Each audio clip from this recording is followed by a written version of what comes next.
So we'll just do that. All right, so we're recording and we'll just go ahead and get started. So the very first thing is there's a link in the chat already um, that will give you access to the slide deck that I'm actually using during this presentation.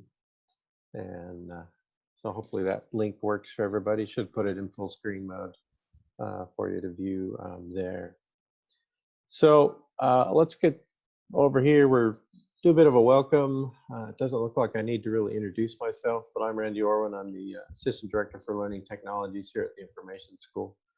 And we're just going to talk about using Zoom for live sessions in large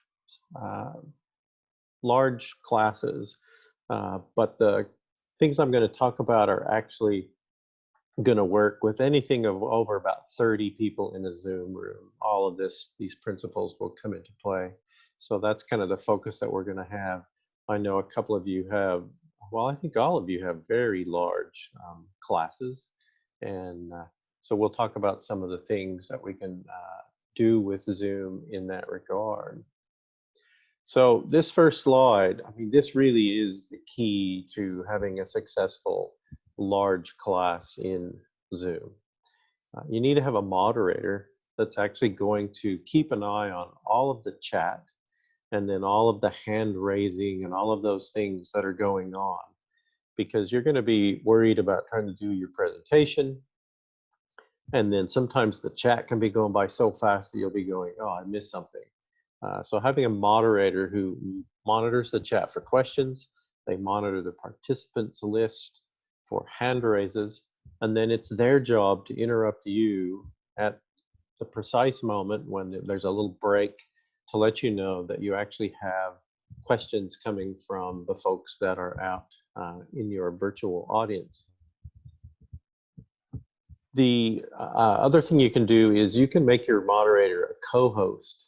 And by making them a co-host, then they can actually put people's hands down and they can actually do some things that they wouldn't do otherwise. So I'm going to show you how to set a co-host. I'm just going to drag my Zoom controls over here on the screen so you all can see them. And so what we're going to do is if I wanted to make Bob my co-host, then I just mouse over Bob's name. I go to More, and I can make Bob co-host, or in certain situations, I may want to make Bob host while I'm presenting, because then Bob could actually control things like polls and stuff like that in more detail, and they can actually control breakout rooms. So you just make them a co-host. Zoom says, you really want to do that? And now it says, Bob is my co-host up here. I can actually go back later and say, okay, we're done. And I can withdraw the co-host permission. If you give somebody host permission so they can run breakout rooms, then what happens is I make them a host. It says you make them a host. And then you'll notice up here, there is no longer anything that says I'm host anymore. And you think, oh, what do I do now? Well, when you're done letting somebody actually do a host type feature, you can come back right down here and there's a button that says reclaim host. So you're still always in charge, which is what you want to have. So I reclaim host. Now I'm back as a host. So that's a key to doing that. Now, why would I want to have a second moderator? So if you're in a really large session, you could actually have a second moderator, and you could have them be the person that's actually handling tech support types of questions. And you can actually make any number of people hosts in your or co-hosts in your room. So that's a really positive thing. Something to note is when you use the raise hand feature, and I'm going to drag this back over here again. So go ahead and at the bottom of your window right here, you can see where my mouse is. Mine starts with just yes and no, but yours will actually start with raise hand as a participant. And so when you raise your hand, even if there's 200 people in the meeting, those hand raises are going to float to the top. and then you'll be able to see them. So you don't have to worry about scrolling through the big list to find out what's there. So go ahead and raise your hand, a couple of you. See what happens here. All right, so I see Scott's raised his hand. So let's have someone else raise their hand. Hey Randy, I have the window with your video in it, but I can't seem to get the participant side on it. I should point out, you need to click on Manage Participants or Participants link on the bar at the bottom. Then you'll be able to see the participant list. It's then coming you up can in a separate window. Okay. There we go. You must be in full screen mode. If you're in full screen mode, the chat window and the participant list will pop up as floating windows. I tend to not run full screen mode for that very reason. So, thank you. So I can see I have Scott and Richard who've raised their hands. We know that Scott raised his hand first, Richard raised his hand second, and now Bob's raised his hand third. It will always put them in the order in which they came in first. And that makes it really nice to be able to track. Okay, I've got a list of people that are there. And then you'll also notice over here, if I'm looking at my video screen, it shows that these people have their hands up. As a culture thing, we encourage people to, after they've asked their question, to put their hand down. But if they forget to put their hand down, you can either pop up here and you can put their hand down for them. So Richard, I'm going to lower your hand. And so now Richard's hand is lowered. If you make a co-host can lower hands as well. But we really want to teach people how to raise and lower their hands. So the first thing is make sure they have the participants list open so they can actually see what's there. Okay, Richard, you have a question? Yeah, so if I'm a student, Randy, what is the view that I see? Do I have to open that participant view? That's my first question. And then secondly, is there somewhere I can point students to that gives them kind of an overview of this UI? So not necessarily from like a teaching perspective or a hosting and facilitating perspective, but from the student's perspective, right? What they would see and what they can do to, raise their hand and all that kind of stuff. Absolutely. So from the student perspective, they will have to click on the participants link at the bottom in order to see all of those extra tools. So that's something you want to encourage people, and then they can also encourage people to turn on the chat, and they'll see if somebody chats. The chat button down here will just glow in bright orange, so you can't really miss it. So that's something to think about. I will find at the end of the session, I'll try and find a link to our document on how to be a participant in a Zoom meeting, and it actually covers all of those things around turning on the managed participants. How do they raise their hand? How do they put their screen in split screen mode so that you can resize the presenter screen plus the video screen? So it covers all of the details that you need to know for that. Thanks. All right. So raised hands are important, and then text chat. We'll talk a little more about text chat here in a minute. Right now I have text chat set so that only I can actually see the text chat. So that really streamlines things, and we'll talk about that in a little bit when we get over to that. So let's pop back over to the presentation. Any other questions about moderation? I would suggest that you have Andy, a conversation. I have a question. Okay, great, Scott. I understand that Zoom has a feature that you can take remote control to help students. And I'm wondering if you have used that feature before. And, for example, if the moderator that's answering tech support questions, how would they take remote control of a student laptop and help them with their problem? I believe that's possible, right? It is possible. Unfortunately, you can't have somebody doing a remote control while you're presenting at the same time, which is kind of sad. But you can definitely turn that feature on in the Zoom settings, and then somebody just shares their screen and you request remote control, they give you remote control, and you have full control of their computer, and it works really, really well. So so that desktop sharing is only within that conversation of those two people. They're not sharing it out to the entire class. Could you just say a little more how that would work? In a Zoom meeting, as far as I know, if you're presenting, you can't have a co-host actually take control of somebody's computer in the background.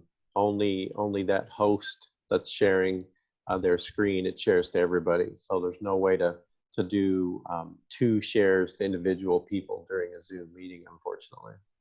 Got it. Thank you. Okay. All right. So this is a big one that's come up in the last little while. So screen sharing.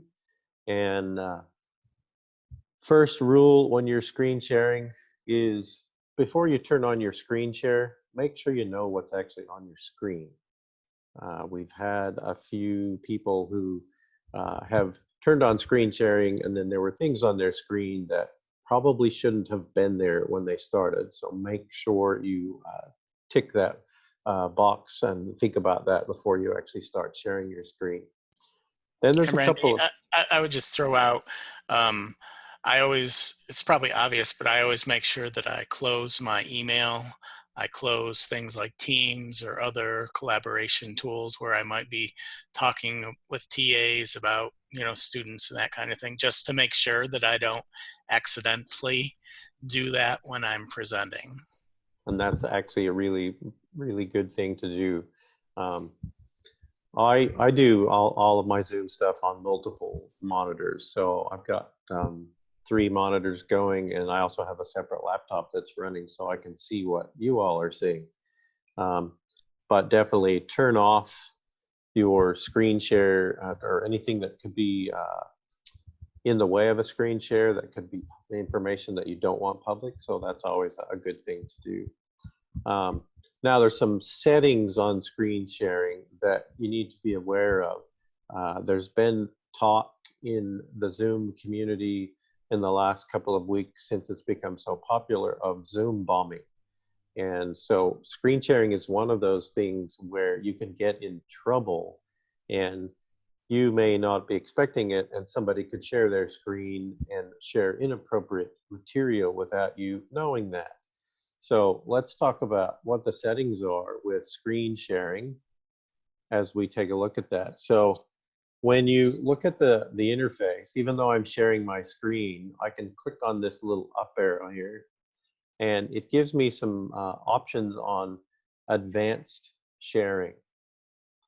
And when I pop this open, the default setting for Zoom is 1 participant can share at a time. I've never had real great success with multiple participants. And then it says who can share. And this is the key one here. All participants can share by default. And then the next setting down here is who can start sharing when someone else is sharing. Well, the host is by default the only person that can actually take over and start sharing over the top of somebody. But what happens is you may be not sharing your screen as a host, and if you're not sharing your screen, then anybody in the session can immediately start sharing their screen. And this is where people get into trouble. If you want to make sure that only you can share a screen at any given time, even when you're not screen sharing, then you just turn on only host. That goes into play instantly. And now nobody could share their screen, even if I wasn't sharing my screen. They're not allowed to do that. And then if you want to have somebody share their screen, you can go ahead and turn back on all participants, ask Bob to share his screen, and then Bob could share his screen. But Bob can't share his screen until you actually turn off your screen share.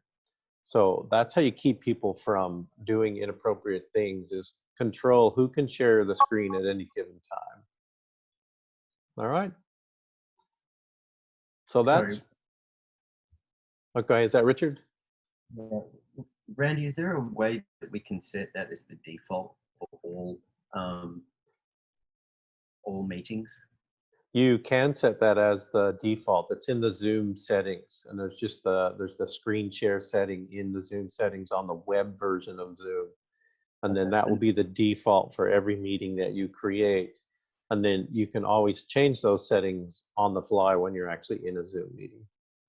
Okay. And that includes any meetings that have already been scheduled. Is that right? If they've already been scheduled, it doesn't apply to those. That's only for new ones that you create. But you can actually go in and change the settings in the individual meeting by editing those settings. Then you can change that. Okay. All right. All right. So that's one of the screen share things. And then when we look at the presentation here, there's this bottom one, sharing videos. And we've had a number of people who've attempted to share a video, and then all of their participants went, "We can't hear your video. So how do we solve that problem?" And some people have actually unplugged their headset and then let the audio come out of their speakers on their computer and then have it go into the microphone on their computer, which to a degree works unless the volumes are not quite right, and then you get incredible feedback. So not a bright idea. So I'm going to actually start another screen share here. And you should see the screen sharing window that pops up when you start to share something. And if you look down here at the bottom, in the bottom left-hand corner, there's a share computer sound option, and that will actually share a YouTube video. You'll now hear all of that stuff. And then you can optimize screen sharing for a video clip, and that does, it changes the bandwidth types of things so that the video actually looks pretty decent on the far side. It's actually pretty amazing how well that works. So if you're going to share anything that has video, or if you're going to share anything that has audio on it, then before you share, make sure you tick these two boxes. They are absolutely key in order making that happen. So any questions on screen sharing?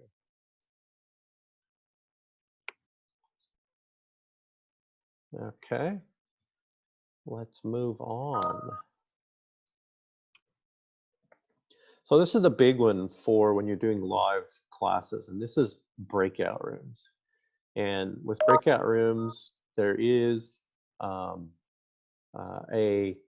limitation of 50 rooms and 200 participants maximum across those 50 rooms. Now, I know we have a few classes right now that are around 215 or thereabouts. And the issue you may have is if you happen to get everybody to actually come to your meeting, then you might run into a bit of a problem. And there is a bit of a workaround that you could put the 200 participants into those breakout rooms, and then anybody that's left, you can leave in the main room, and that will be their own little room for whoever happens to be left. And that actually works really well because everything that is said in the main room is not heard by anybody that's in a breakout room. And so that makes it really nice to set it up that way. I suspect at this point in time, you probably won't get 100% attendance at your session, so you may not be getting that barrier out of the way, but it's something to know that if you happen to go over that 200, you can leave a bunch of people in the main room, and then you should be able to have 51 rooms, basically, is what it comes down to. So any questions on the limitation? Real fast, Randy, why, the UW license allows 300 participants, and I actually am going to have 300 people in my class in spring. Why is there that limit, and then the 200 participants maximum on the breakout? Why are they different? I have no idea. When I look at the Zoom documentation just says the maximum you can have in breakout rooms is 200. So I don't know why that is, whether it's just something they haven't built out that they're going to have more than that. But it's definitely something we can pass on to the Zoom people through UWIT to see how that can go. And I see Janice is leaving. So Janice, the spreadsheet that you got the link to come to the meeting on, the URL for the recording will actually be on that spreadsheet. So what would Scott do? Would he create 2 different Zoom sessions possibly and have one of his TAs manage Zoom session 2 so that he can deal with his 300 students? Well, that's where it gets really, really ugly. If you're going to have 300 and you want to break them all into breakout rooms, then you might have to have have 2 sessions going. But the problem is then Scott won't be able to present to all of those sessions. So you may do something like have a big presentation with everybody in the room together, and then when it's time to do breakout rooms, break the class in half, give them another URL, and then they can go into the breakout room so that students know which URL they're going to go to in advance. And that's really the only way that I see you could actually do that. Your other option is just do it offline. Like some people have said, okay, I'm going to do a Zoom presentation. Students are in groups. They go out and they do their group thing. Everybody logs back in. So it's a bit of an issue when you have more than the 200, definitely. So Randy, I think you just said one option is to just let the students figure it out for themselves. Say, go do a Google Hangout with these 2 people or something like that. Is that what you were getting at there? That Yep. They do their own breakouts in their own way? Yep. And we have had people who've actually done that using Zoom. They use Zoom as the big introduction to what's happening in the class. And then they just tell the students, okay, you have 25 minutes. You already know who your groups are. Go do your whole breakout thing. Then you bring everybody back into the main Zoom room 25 minutes later. And then you can have the share out sessions and things like that back in the regular Zoom. Does that make sense? Yep. All right. So there's a couple of different ways you can set up Zoom breakout rooms. You can let Zoom do all the work and you just say, you know, X number of rooms. Zoom calculates how many people, plops them in there, and it works really, really well. So let's take a look at automatic just real quick. And if your screen is not big enough, you don't actually see the breakout rooms button, so it's going to be hidden underneath here. If I drag my window over just a little bit more, all of a sudden my breakout rooms button comes back. So if you don't see your breakout room button, it's hidden underneath this more menu. So right now I can get a quick idea of how many people are in my session because it says 5 participants per room. I just go ahead and say I want X number of rooms. I say create rooms, and then it will automatically plot people into a room. Once they're there, I can actually move people to different rooms. I can exchange people, all those kind of different things that are there. Unfortunately, this is where breakout rooms are not accessible to your co-host. So that's a bit of a problem. So then once you get your breakout rooms configured, they're always going to be configured once you configure them once. So if you want to change breakout rooms later in the session, then you need to actually delete all of those rooms, or you can come down here to recreate, and then you can actually replace those rooms by using the recreate. And so some people have asked in previous sessions, can I set up 2 different types of groups that I want to have them broken into breakout rooms? And this is about the only way that I know of to do that. We'll talk about the preloading breakout rooms here in just a minute. But if I say recreate, it just automatically recreates those breakout rooms. But if I want to delete them, then I can just mouse over and then I can delete each breakout room. And I'm going to do that on purpose here for a reason. And now when I go back to my breakout rooms, I get this option to now do manually. If you don't delete all the rooms, you can't actually start over and do something different. So if I do manually, and I say, I'm just going to do 2 rooms, and I create my rooms, I now get the option to assign people. And I just click on the button, and then I get the list, and I can put people into those rooms at will.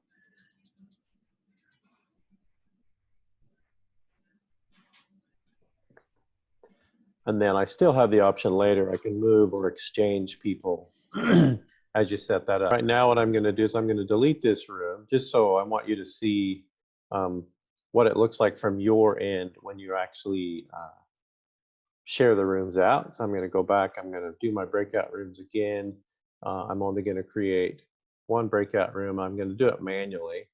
And then what I'm going to do here is I'm just going to take my laptop and add it to that room. And then I'm just going to say open the rooms. And now you can see these people are unassigned. So you all are still in the main room. We can have a conversation all we want. We can do text and the whole bit, just like we were in a breakout room. And then this account here is actually over in a separate room. They're not hearing anything that we're doing. And then I can actually go ahead and I can actually join into that room, which I'll leave this room so I can't actually do that. But I can join that room, and then there's a button that says return back to the main room. So as a presenter, you can actually just pop in and out of all those breakout rooms unannounced and check on what people are doing. And I encourage you to do that. Just kind of make the rounds and check on everybody to make sure they're actually doing what you've asked them to do. You can also do a broadcast message to all. And when you send that message, it shows up in the middle of the screen for everybody in that breakout room. Randy, can I ask you a question? Is only the host allowed to pop in and out of rooms, or can co-hosts pop in and out of rooms as well? Only the host. Oh, that's kind of a pain. Okay. It is. I'd Yeah. like each of my TAs to check in on the breakout rooms for their section, not for me to check in on all 100 or 50 breakout rooms. All right. Right. So let me put something. I'm going to put something in the chat here, so that I have this in the chat. So I really don't need that broadcast message there. And I'm just going to close all rooms and bring everybody back. And so in the chat to everyone, I'm going to say checked on multiple hosts, because you can have multiple hosts. And that will, I'll get back with you on that, Bob, and see if there's a way you can actually have multiple hosts that can pop back and forth between those rooms. Randy, I have a quick question just to go back to what you were talking about with disabling screen sharing and having breakout rooms. Mm-hmm. So if I understand this, like if I disable by screen sharing by default, then I assign students to breakout rooms. Are those students able to share their screens? Yes. When you change the share screen rules, it's for the main room. By default, when they go into a breakout room, now everybody will be able to share their screens. Okay. One other thing on the breakout rooms, one thing I found useful was, and I think this is talking to what Scott was asking, is assigning students to that are things, and then assigning those to breakout rooms, like pre-assigned breakout rooms. Yep. So each lecture they're working in the same team. Yep, and we're actually headed there right now. Okay. So let's pop this out of the way and let's take a look at this one. So we've already covered the manual breakout rooms, but a new feature to Zoom just in the last couple of months is the ability to create membership lists before a meeting starts. And you can do this manually, or you can actually use a CSV file to do that. So I'm going to pop out of my presentation here, and I'm going to go ahead and log into my Zoom back in. Oh, that was a bad idea. Let's go back here and let's open it in a new tab. So I'm going to log into the Zoom web portal, or the back-end side of Zoom, and I can go into a meeting, and then if it's turned on in my settings, I have the ability to do this. And I worked with somebody yesterday who this wasn't turned on in their settings. So if you go to your settings and you go to, I believe it's underneath in meeting advanced. You have a breakout room. It's turned on by default for everybody, but this allow host to assign participants may not be turned on. So you want to make sure that you tick that. So if you're not seeing the ability to add students to breakout rooms through a CSV file or something, then that's the reason. You have to go tick that box on that setting. So if I go into one of these rooms and I go down here at the bottom and I say edit this meeting, I scroll down here at the bottom and I now have this tick box that says breakout room pre-assigned. And as soon as I click that, it gives me a couple of different options. I can create rooms manually, and if you don't have a lot of people, you can quickly do it this way. And then you just type in the email addresses of your students. But if you have more than a few, then this is probably not the way to go, and you want to use this import from CSV option. And you can access that from here, or you can access it from here. Same thing happens. And then you have this CSV file that you can actually upload.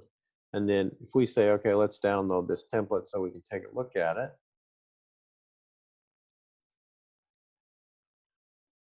And we'll pop that template open. And we'll drag that over here onto the share screen. It's a pretty darn simple template. And you can actually assign different names for your rooms if you like. You just basically put the email address in for your students. You save this file, and then you just drag and drop it on top of here. And then this list is populated on this area here, you'll be able to see. And again, it tells you 50 rooms, no more than 200 participants. And this works really, really well. If you know you're going to have a set of students for each one of those meetings, they're working in groups, then as soon as they go to your space, then they're automatically put into breakout rooms. Now, the caveat here, as I point out on the slides, let's go back to the right one. The caveat is they have to be logged into their UW account. And if they're not logged in, then Zoom won't know who they are and won't know what room to put them in. And when you use the breakout rooms feature, they'll be stuck in the main room again. So that's where using the require authentication setting will actually make that happen. And then if they're not logged into Zoom, Zoom's going to go, hey, you're not logged into Zoom. You need to log in. It's going to pop up that standard Zoom login screen. And on the right-hand side, there's going to be an option to log in using SSO. And so as you work with your students, you tell them, make sure you use the SSO method. Because as soon as they click SSO, it's going to take them to the regular NetID authentication process, and then they get logged in. So let's take a look at the settings on this here. So when you look here, you have only authenticated users can join.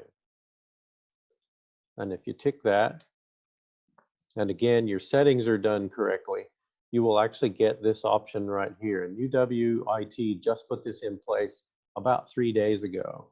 And it allows you to require a UW NetID, or you can allow anybody who has a Zoom account that's not a UW NetID. So it'll accept any kind of Zoom login, but it won't let guests get into the room. And that's another way to secure your room, is make sure that they have to be logged in using an actual Zoom account. Now, if you don't see this option for these here when they pop down, then again, it's a settings issue over here in your main settings area. And let's see, where is that one? I think it's right up here towards the top.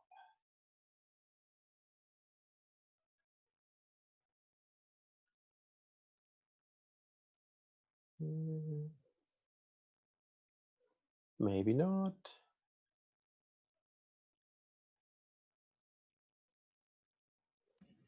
Oh, it is Randy, at the top. Yeah. When somebody logs in through the SSO option, I assume the name that you see in the participants list is like their officially listed UW name. Is that how it works? That's exactly how it works. And is there any, you get any other details like their email address or anything like that? You don't on the screen, but you can actually get a user report at the end of the meeting, and that will actually show the email address and the username. Okay, so your participant list will show you their official UW registry name, Yep. Which for some students is kind of a problem since they go by these nicknames. Yep. And their official name can be not recognizable even if you know them. But that's Absolutely. How it is. Yep, and I can show you how to solve that problem as well. Okay. So here you can see if you make sure this is turned on, if I turn it off, and I can still require authenticated users, but it means anybody can authenticate. But as soon as I turn this option on, then it actually gives me that option of requiring UWNet ID or not. Okay. Is this a global setting, Randy? Or is this on a per meeting basis that you're setting here? I'm confused a little bit. Anything that you set in the settings area on the Zoom web page is a global setting that goes into effect on every new meeting that you create. Mm-hmm. So if you, for example, had a guest lecturer who needs to participate, or a guest for Microsoft or whatever who wants to participate, you would need to turn this off for that particular meeting. For that particular meeting. So if we go into a meeting and we look at this, and so we go back into this online teaching workshops meeting, and I go into my edit mode, and I say only authenticated users, it's going to give me the option. And so I can say, I'm going to use this option, sign into Zoom without a net ID. And then if they have a Zoom account, they can log in. If you just want them to sign in as a guest, then for this session of this recurring meeting, if it's a recurring meeting, you can just untick that box, click save, and they'll be able to log in as a guest without logging into Zoom at all. Hey, Randy, if I can pop up a level here, the thing that's always confused me the most with Zoom is there's so many different places that you look. And so I'm identifying three things. One is the bar that we're looking at, the thing that literally that you're projecting. That's one place where you go to do things.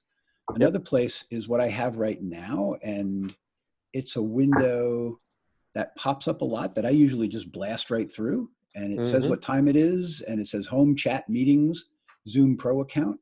But it's a standalone client window. And then like where this one right here. Drag that over there. Yep, that one. So that's thing number 2. And thing number 3 is where you happen to be right now, which is some website. Absolutely. There are 3 things, and the only one that you can do everything on is the website. That's where all of the other settings come from. So if I go into this, edit this on here, which apparently you cannot edit while you're there. So let's go here. I have advanced options. And so what I turn on the website actually gives me these options down here. So if I don't turn on enable waiting room, then I don't get that on this client. Okay, so I think, but however, what you're advising us is just use the website, and that the thing you're showing right now is not as good as the website, doesn't have as much on it. Is that doesn't right? doesn't have as many options. There are just some things you cannot do in the Zoom client.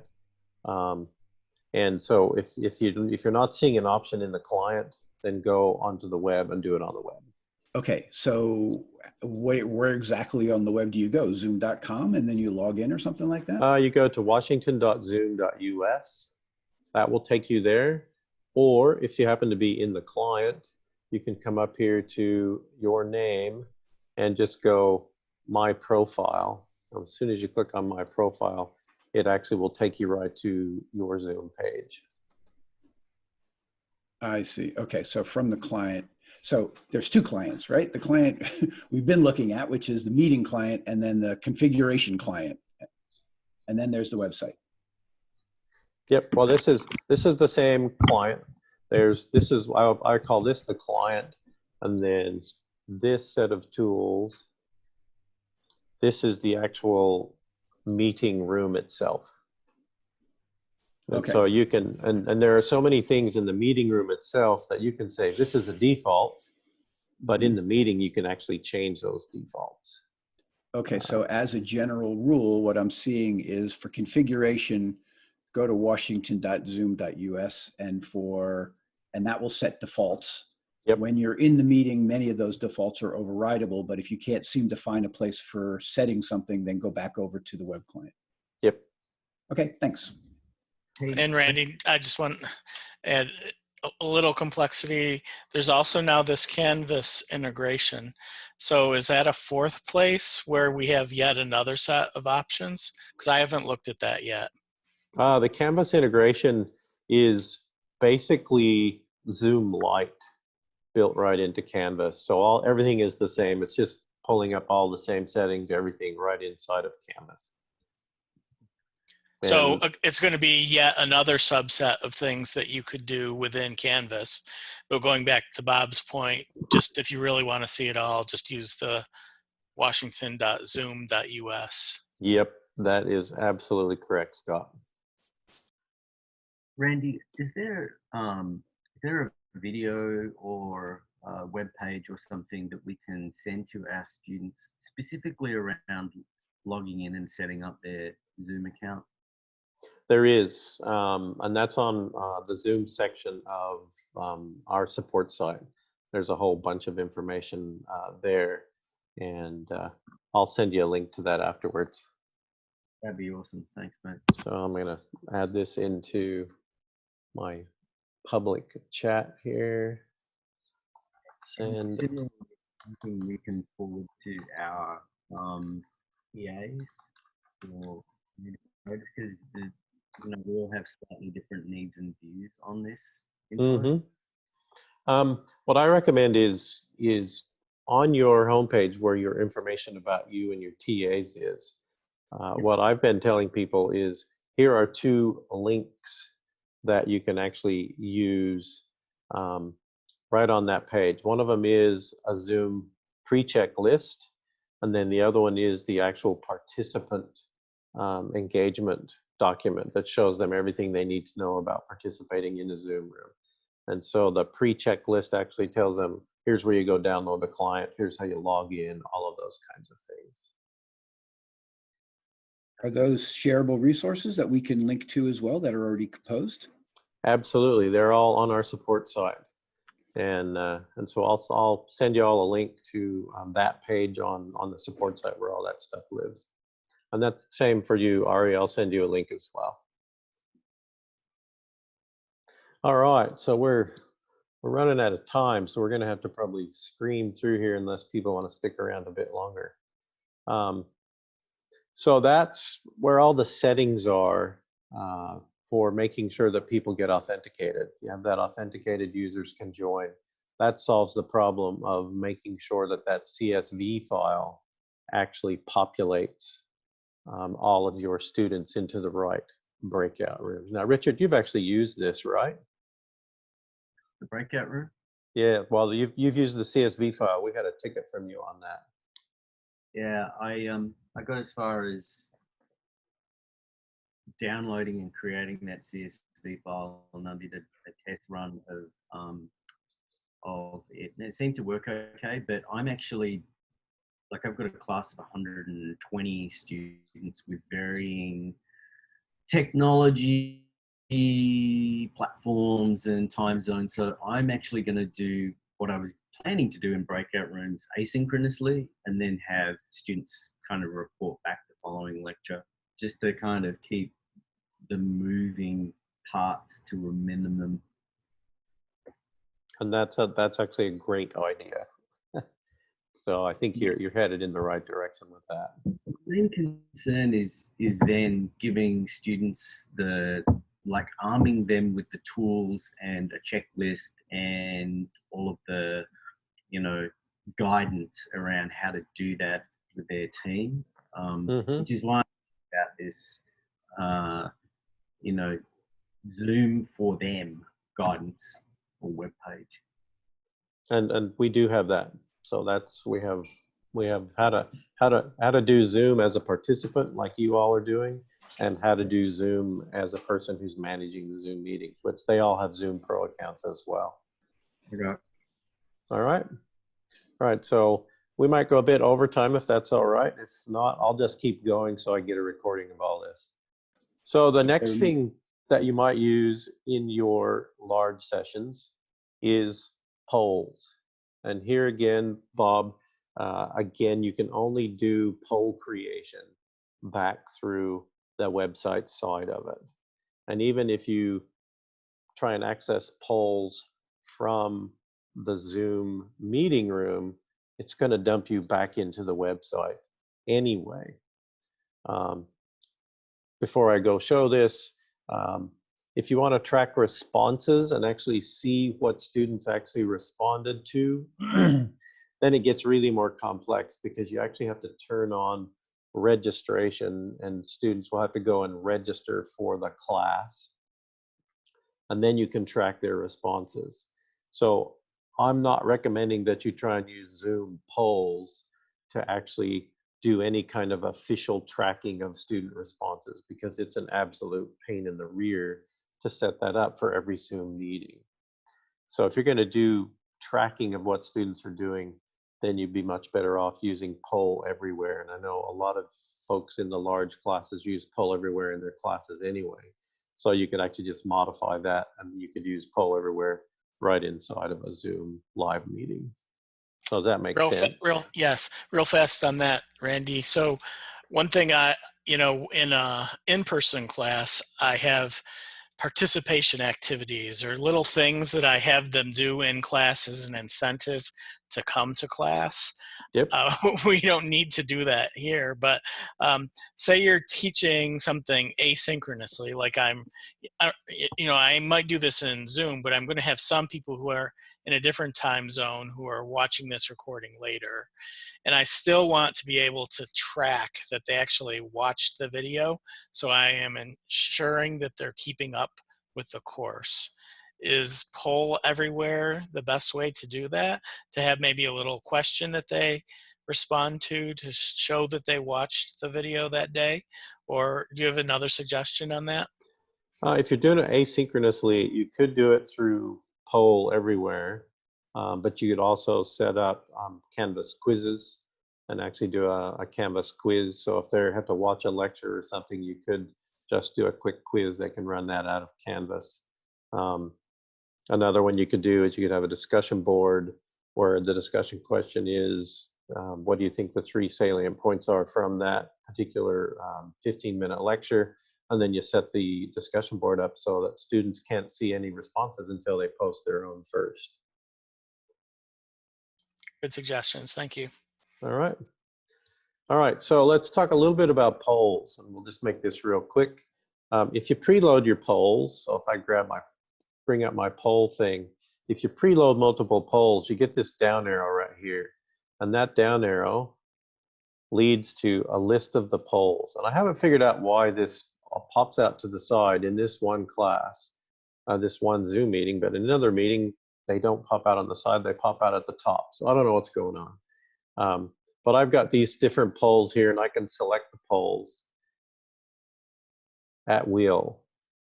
If by chance I go, oh, I'm out of polls, I have a question I need to ask, then you're going to have this edit button right here. And if I click edit, it's going to take me right back to the Zoom space, and then I can create a new poll and save it. And that's where I would add that to my room. So here is new,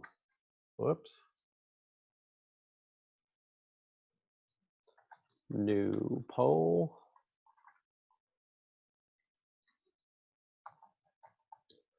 And we could say blue or red. Hey, Randy, I think I've sort of lost context here about how you got to where you are. I assume a poll is it created distinct from a meeting, or do you create it inside a meeting? Well, And I'm so creating start with the one meeting. inside a meeting now. So I'm going to save this poll.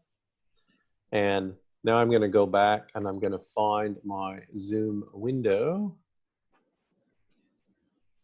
And so now when I bring my polls back up, here's my new poll that I just created. But when you click this edit button, it's going to take you out of Zoom into the website. So my recommendation is make sure you have all of the polls that you think you're going to use preloaded on the website side. And are they specific to a meeting? When you're on the website, do you start from a meeting and then create a poll, or do you start from a poll and then assign it to a meeting? It's actually, I'll show you that right now. Awesome. Thank you. So, but that's, let's do a launch poll real quick. So I'm going to say, I'm going to launch this. And then this is what you see for my side of things. And then on your screen, you're actually going to see a poll plus my screen.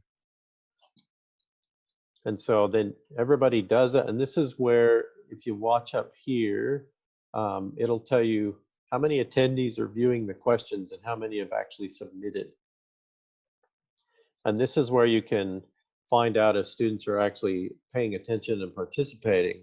And if you see that there are students that aren't actually submitting their responses, then you can say, well, we've only got 3 out of 5 that have turned in your vote. Come on, folks, let's get that done.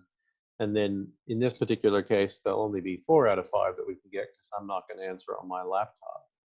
So you can actually remind them what's going on. And then when you say end polling, then on my screen, it immediately shows me the results.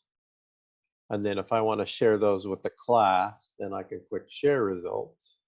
And that pops up for the class. And if there are multiple questions, you can scroll up and down on your own and take a look at those results. And when you just share the results, it shows, you'll notice 67 and 33. It shows not 100% of the people that could have taken the poll. It only shows 100% of the people that did take the poll when you do results. All right, so that's the end of the poll thing. Any questions related to that?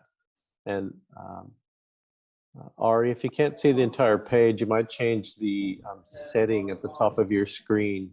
That will change the size of everything. It's underneath the view options area. So Randy, sorry to interrupt. I'm trying to figure out a workflow here. So my idea was to create a recurring meeting. So I have class at a certain time. So I create a recurring meeting with a Zoom link in it. Yep. Now I have a generalized meeting. I don't have specific meetings, but I want to put a poll in one of those meetings. Yep. Like on, next week I want to put a poll, but the week after I want to have a different poll. So do I create one whole large pool of polls and then just select them class by class, or do I add them individually to a particular meeting? And if that's the case, I don't know that I have a particular meeting. I just have a generalized meeting that happens over and over again. Right. So this is my online teaching workshops meeting. So I'm on the web, and you'll notice at the bottom of the page, when you first go to the bottom of the page, it'll be just a blank spot with an add button out to the side. And so you can create as many polls as you like, up to 25. So you can have, in a general meeting room, you can have up to 25 polls. You may use those polls for just 1 week, and then you can go in and you can actually delete those polls. So I'm going to say, I don't want this poll anymore. I'm going to delete it. So you can use that general meeting space by each week, just adding whatever polls that you want to put into that space. Does that make sense? I think so. I think you said create all the polls for the entire meeting and then just select them on the day that you want them. On the day that you want them, yes. Right. Make sure you pre-build all your polls before you do a particular meeting. Have your meeting, run your polls. You can grab the poll results and stuff later if you want to go down that route. And then for the next meeting, if you're going to use the same recurring meeting, then you can actually change the polls for the next meeting. Okay, gotcha. So there's no such there. If you have a recurring meeting, it's just one big fat meeting that every resource for meeting A is still in meeting B, right? You're just turning on and off the meeting. That's what it means to Absolutely. recur. You It's you not got actually it. creating a new meeting. Okay, thank you. You absolutely got it. If you wanted to do that, a different way, you wouldn't do a recurring meeting. You could just manually create a separate meeting for each course, and then they would be all in, or each class, and then they would all be independent, right? They would have their own polls, they would have their own settings as to who's allowed to use them, all kinds of things, right? All kinds of things. So if you said you're going to have a separate set of students in different groups each week, then you could actually change the URL on your Canvas site to go to a different URL. You could pre-slug all of the students into the breakout room groups. You could have different settings and completely different polls, and you just have a big list of separate meetings for each week. I would wonder if that methodology, while giving you a lot more specificity per meeting, is going to confuse the hell out of students, and they're always going to end up in some meeting from some different week. The way I would handle that would be I would actually change the Zoom URL on the Canvas homepage so that you just tell them this is where you're going to go. Just click on that URL, and then there's no confusion whatsoever. They just get dumped into the right room every time. One source for the URL, and then you change it as necessary. Absolutely. Yeah, and I like many faculty, I have a Canvas site that has every day where I have like the readings due that day, where they can download my slides. So I also could put the link for today's Zoom meeting under the same place. Absolutely. That's the way I would do it. I would definitely just point students to that direction. So just so that I understand this then, Randy, are you saying we shouldn't use the Zoom scheduler built into, like in Canvas? No, you can, with the new addition in Canvas, you can actually use the Zoom scheduler in Canvas as well. And that's something that my team's actually working on, a short video that will describe how to use that Zoom feature. UWIT's got their documentation, we're reviewing that, and we're going to see if we need to add anything to that. But we'll probably still do like a 5-minute video that talks about using Zoom inside of Canvas.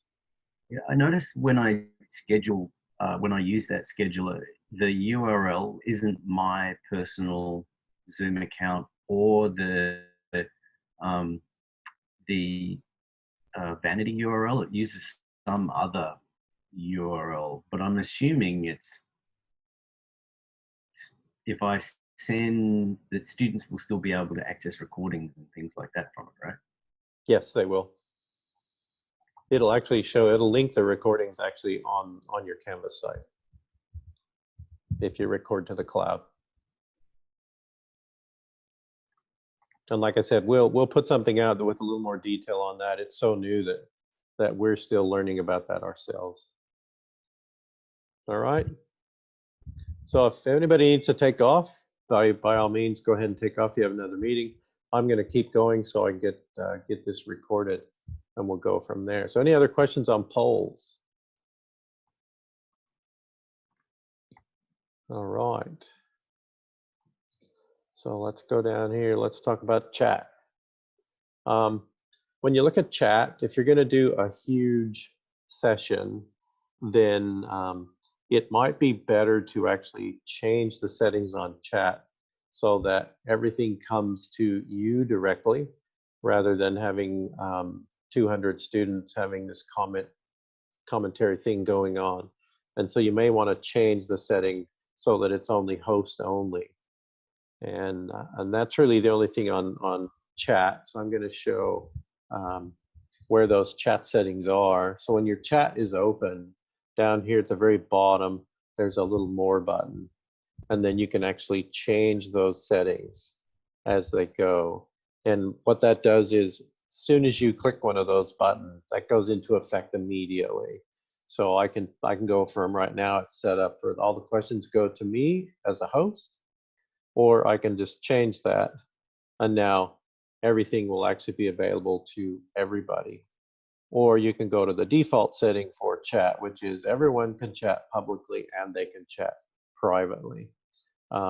In a large room with lots and lots of activity, you might consider actually going with the host only option, and then build a culture around the questions. Really, you're just going to ask those questions in the chat, and then you can go back and you can go through those questions, or your moderator will more easily be able to find those questions, because really you've kind of converted it into a webinar where people ask the questions and then you can answer those questions as they go through. I've been in some Zoom sessions with hundreds of people, and it turns into a social hour where people are just, I mean, there's commentary going on and people having conversations without going into private chat. And as a moderator, it's really hard to follow that. So by turning it into just chat to the host, you can solve that problem, and things tend to move just a bit smoother. And to clarify, when it says to host only, that includes co-hosts like your TA, correct? I need to check that. I'll check that today. So I'll put another message out here. Checked on co-hosts in chat. Hey, Randy, I saw also on the website the idea of an alternative host. Is that different than a co-host? That is different than a co-host. What that alternative host allows is somebody else to actually log into that same room and be the host as soon as they log in. So if you're team teaching with somebody and you want to have use the same room, you can add them as a co-host or an alternative host, and then when they log into the room, they're made host immediately. And do the people that you assign as alternatives, does that give them any status once the meeting is started, or it's just the first person to initiate as host, they're the host, and then you still have to make other people co-hosts? That's my thing that I typed in earlier, is to check on if that alternative host is added, do you have two hosts at the same time? Because if you have two hosts at the same time, then it makes it much easier to deal with breakout rooms. Yeah, thanks. Good question though, Bob. So any questions about the chat side of things? Okay, so let's go to this one right here. We've talked a little bit about this, and I'm actually writing up a full document about this as well. With all of the popularity of Zoom, we're definitely seeing more and more people randomly finding your Zoom room ID and popping in. And so there are some things you can do to solve that problem. The most simple one is set a room password. Send that out to people, and then they have to use that password to log in. Or there is a setting that you can say, set a room password, but set up the meeting invite so that when they click on it, it automatically lets them in the room. It supplies the password automatically. So that's the most simple way to kind of keep people out of a room, is just set a password. If you're worried about people joining your meeting after the room is open and the meeting gets started, and you want to make sure that nobody can get back in that meeting, then you have the option of actually locking the room after the meeting starts. So I'll bring my interface back over here, and underneath the participants panel, there's a more button. And in that more button, there's a number of different options. But the last option there is lock the meeting. And now I've locked that meeting. No matter what happens, nobody else is going to get into this room. I can unlock that meeting, and that's one way to do it.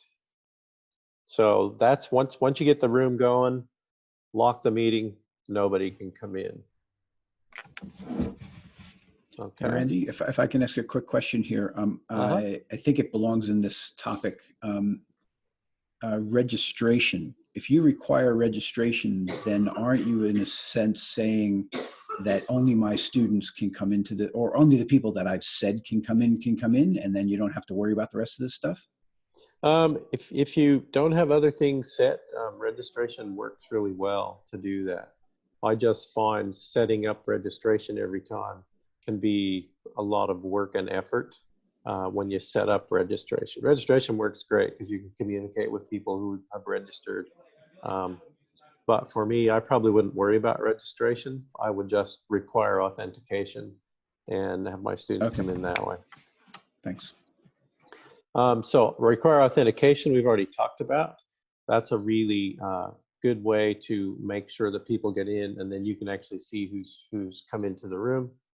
The other one that works really, really well is set up a waiting room. And when you set up the waiting room, then when people come to your meeting space, even if you're logged in, they're not allowed into the room, and they get put into a waiting room. And then you can allow people in if you want them to come into your room. And I know with one of our faculty members, they use the same room for every single meeting, and sometimes meetings go over and they ended up having people pop into their room while they were still finishing up their previous meeting. I said, oh, that's easily solved. Just set up a waiting room on your account, and then people will just be put in the waiting room. And then when you're done with one meeting, you can let somebody in for that one. So an easy way to show the waiting room here is I can actually put somebody out in the waiting room. So I'll take my demo account here, and I'm going to come out here and I'm going to say, put them on hold. And they now get put out in the waiting room, and basically they get a white screen that says, please wait, the meeting host will let you in soon. And when you're ready for somebody to come into your room, they're in this list up here of people who are on hold. I just come up here and say, take them off hold. And they're now allowed into your room. And so the waiting room is also another setting, but you can also do the waiting room setting from right inside here on your participants panel. And you can allow participants to rename, unmute participants on entry. There was a waiting room thing there. Okay, maybe not. I'll have to check that, but I thought there used to be something there. But the waiting room is again a setting that you do on the Zoom website. So again, Bob, we're back to make all your settings so that they actually happen on the website first. And so we go to settings, get that to load, and we're just going to go. Oops, helps to spell it correctly. There it is, waiting room. And so you can turn the waiting room on, and then you have two options to set up your waiting room. You can have it block everybody, so no matter who they are, they're going to go ahead and everybody's going to get put in that waiting room. Or you can tick the guest participants only. And these are people who are not logged into a Zoom account. So everybody who's logged into a Zoom account will automatically come into your room. If they don't have a login to a Zoom account, then they get put into that area. You also have an option of allowing internal participants to admit people to your room. So if somebody's already in the room, you can actually say, oh yeah, everybody can allow other people into the room. I don't recommend that. So I would leave that alone. I generally leave mine at all participants. That way I know that I'm not going to get interrupted during a meeting. And so we can do it that way. You can also customize the title, the logo, and the description and make it a little bit nicer than just a white page with a little bit of text on it. All right. So that's the security kind of features. The other one we've already talked about, and that is change your screen sharing defaults, or make sure you change your screen sharing once you get into the room itself. All right. And Randy, before you leave this real fast, there's so many settings here and things to think about. I'm wondering, have you created perhaps a checklist that we could give to a TA that say, these are the common things, you know, I need you to whatever, create me some meetings or whatever, but here's a checklist, do this, this, this, this, this. or that we could share among our faculty? Just because keeping all these things in mind, you could easily forget something. Definitely. We don't have a checklist specifically around some of these things, but we can definitely put one together. So I'll put that in the chat here.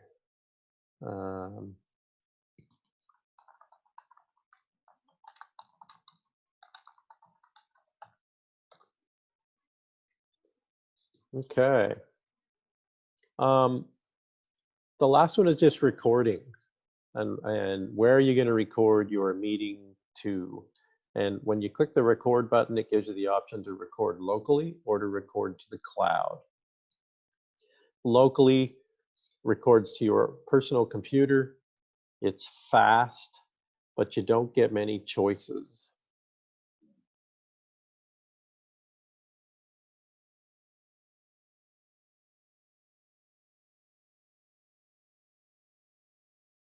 Sorry about that. And it basically, when you record locally, if you're doing a screen share, you get a screen of whatever the screen share is, and then in the top right corner, there's a small video of whoever is presenting. Now, if you turn it on so that it's in speaker view to start, then the little video at the top of that screen is going to be the speaker view, which means basically whoever's talking the loudest, that's whose face you're going to see. If you turn it on to gallery view, then you're going to see that little gallery view up in the top corner with just all the little video windows. And that's where it will stay for the rest of the meeting if you record locally. Once it's recorded locally, then you can actually decide where you want to put that. And usually it will give you an audio file and a video file and a text chat file when you record to your local. If you record to the cloud, you have a whole bunch of different options on how that cloud works. And so let's go back to the settings here. And I'm actually going to look at my recording settings. You can give hosts, can give other participants the ability to record locally. So if you want to get a different view of your recording, and then you're going to mix it all down into a single recording, you could actually let somebody else record speaker view, you could record gallery view, and then you'll get two different views, and then you could actually take those and put them together if you want to do some editing. So you can have multiple people allowed to record locally. On the cloud recording, it's only you that can do the cloud recording. And by default with cloud recording, you don't get all of these things turned on. And you can see there's a whole bunch of options here. Normally you get a gallery view with a shared screen or the speaker view with the shared screen. That's all you get. But you can go in and you can turn on all of these different settings. And it's really kind of cool if you can actually get things processed in a timely manner at this point in time. And so what you get is it records every single video stream. So here you'll get, if you're sharing a screen, you'll get an active speaker view, you'll get a gallery speaker view, and then you can actually get just the video of an active speaker view, just the video of a gallery view, and just the video of a shared screen. And then you can also add timestamps. You can display participants' names or not, any thumbnails. So you get all of these amazing things when you do a video. And that's the advantage of recording to the cloud, is because if you wanted to edit something down and do lots of really creative things so that it looks like it's actually a television production or something like that, you can actually grab each one of these separate video streams. So when you look at a recording that is actually been recorded that way, this is the one we want to look at. And you'll notice that I actually have two recordings. So in a recording, you can stop a recording, and then start a new recording in the room. And if you do that during a session, you'll actually get 2 videos. Now you can stop and pause a video, and then you only get 1 recording. But if you stop the whole session and then start a new one, then you'll get 2 different video layouts here in the cloud view. And so when you look at the way this works, if I play this one here, then it actually shows me a couple of different versions of what's there.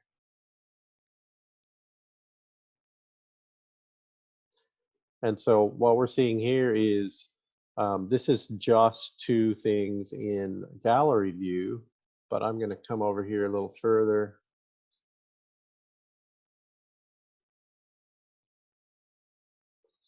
And we'll see how that loads.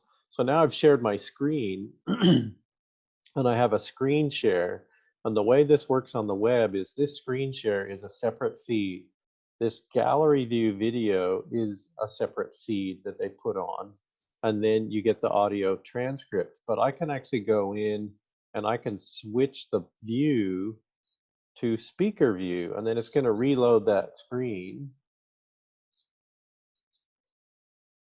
And now it's only going to show the speaker view. So each piece is a totally independent video stream. And that's the advantage of recording to the cloud, is you have lots of flexibility. Right now, the problem with recording to the cloud is the last video that I recorded, which was only about 3 minutes long, took 5 days for it to get processed. Hey, Randy, I have a question for you. Can breakout rooms record independently? I don't think they can, but I Okay. can verify that. But I'm pretty sure you can't do breakout rooms. Do we have any recommended tools for students to record their sessions together? So just screen grab would be fine. And so, but how are there tools that we generally use for that at the iSchool? All students have access to Panopto. So they could actually fire up a Panopto session and Panopto will do a screen capture. Something that's not quite as robust as Panopto that I use on a frequent basis is Screencast-O-Matic. So any kind of screen video capture tool will do the job, but Panopto is the one that everybody has access to. Thanks. Hey, Bob, I don't know if this is what you're thinking, but last quarter, I also had students who are working on team projects. They can use Zoom just like we can as faculty, and they can create their own meetings and they can share desktops and they can record. So, you know, if I had them doing a presentation, they can just do the presentation or they can do their discussion in their own Zoom meeting room and record that. And then I can look at it later. So that's another way you can do it, is just have them use their personal Zoom meeting to do what they need. Yeah, thanks, Scott. Yep, I was actually hoping to do those synchronously in breakout rooms, but what your idea is awesome too. And if you're looking at synchronously, Bob, then really Panopto is probably your best choice because all students have access to Panopto. So while they're in the synchronous Zoom room, they could actually fire up a Panopto session and it would actually record what's happening in their breakout room. Randy, maybe you're going to say this next, but if you're having to record locally, how do you get this up to Canvas and make sure that it's all there?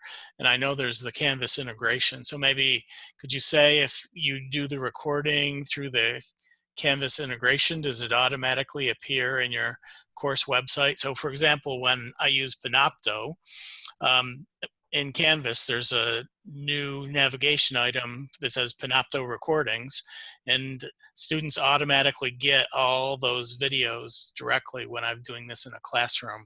And I don't have to do anything, right? So how would this work with Zoom in the integration? Have you looked at that yet?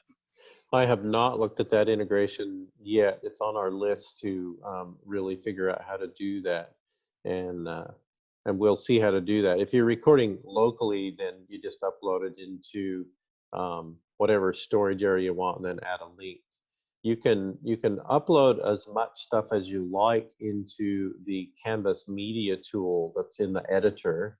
and then it doesn't count towards your total storage space in Canvas. But what we're finding is if you're doing screen capture recordings and you upload it into the Canvas media tool, they compress it so much that the video quality is just awful. And so we're recommending people don't use that tool. We're telling people save it to your Google Drive and then just create the link and then put the link inside of your Canvas page if you're going to do it that way. Zoom And just to the remember that many international students can't get access to any Google resource. Yep. So maybe Google Drive isn't the best place. Yes. The other thing is you could do the Zoom cloud, but I'm not sure how that works inside of Canvas with the new integration. So that's definitely on the list for us to take a look at. So any other questions on the recording side? I see Richard has sent a question in. Do students have access to Voicethread? Yes, students have access to Voicethread. They log into Canvas and then Canvas passes their credentials onto Voicethread and they get a Voicethread set up. Randy, does that include non-high school students? You know, we have probably 90% of the class, and some of these undergrad things are not high school students. They're elsewhere looking to be high school students. Are they covered by Voicethread too? If they are in an iSchool class, they're covered by Voicethread. Thank you. All right. All right, that pretty much gets me through everything that I wanted to cover. We went a bit over time just with all the questions, but they were good questions and it gives me lots of homework. Any last questions? Randy, can I just cover one use case that's coming right up in my class? I'd like to do a 2-stage breakout. In the first stage, students are in groups of 3s, and in the second stage, 2 groups of 3s come together. I'm imagining that this would be my workflow. So first of all, automatically break the class into 3s, and then for the second breakout session, manually take every other room and reassign it to, like every odd room, and reassign it to an even room. Is that how you would do that? Yeah, that's about the only way you could do that. If you wanted to say combine groups of 3 together, that's going to have to be a manual process. Okay, yeah, thanks. Randy, could you just give just a little bit of your thoughts on Zoom versus Panopto? So I've decided that I think I need to do much more asynchronous because we have so many students from China and other international students who are going to have huge time zones. And so I'm thinking of recording almost everything in Panopto and just using Zoom on a limited basis. Maybe I'll do like a half an hour once a week or something where we have a synchronous session and I get people together just so that they feel presence, and maybe we can do, you know, some big general discussion in a breakout, but almost everything will be recorded. Maybe there are lab sections, you know, that maybe that they would do synchronously, but probably on their own time, not with me there, because again, with time zones, I got to let them work on it on their own. So could you just give some general thoughts or recommendations on how the best way to combine these two tools together? Definitely. So if you want to do asynchronous stuff and record lectures and do things like that, then Panopto is your better choice because Panopto provides multiple feeds into the Panopto recorder. So there's your webcam feed. You could have a second cam and it would grab that cam. It will grab your PowerPoint presentation and it will import that in, all as separate feeds. So you have the ability in Panopto to have lots of different feeds, and then students can actually select which one of those feeds they want to show on the screen when they're actually watching that lecture. It's fully embedded in Canvas, so it makes it really nice and easy. It's automatically giving permissions to your class. Works really, really well. If you want to do synchronous types of things, then Zoom is definitely the option that you want to use for synchronous activities because it's real time, and you have the ability to do live text chat all of those things that we can see in a synchronous meeting with Zoom. There is a streaming option called a Webcast on Panopto, and the Webcast works if you just want people to be able to kind of watch this thing that you're doing. It's really hard to do much in the way of interaction because the Webcast takes about a minute for everything to get put together to be put out on the web. And so you have this 1 minute lag time of when you're doing presenting and then when students can actually ask you questions through the discussion board feature in Panopto. We've done a lot of experimenting with the Panopto Webcast, and it's just not a great tool for synchronous types of things if you want to have any kind of interactivity whatsoever. So lecture stuff, Panopto is definitely your choice that you want to go with.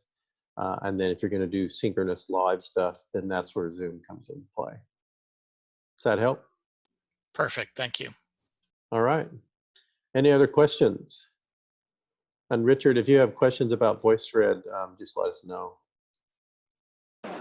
Thanks a ton, Randy. That was really awesome. I really appreciate it. Thanks, Randy. Great job, Randy. Thank you. All right. I'll stop recording here.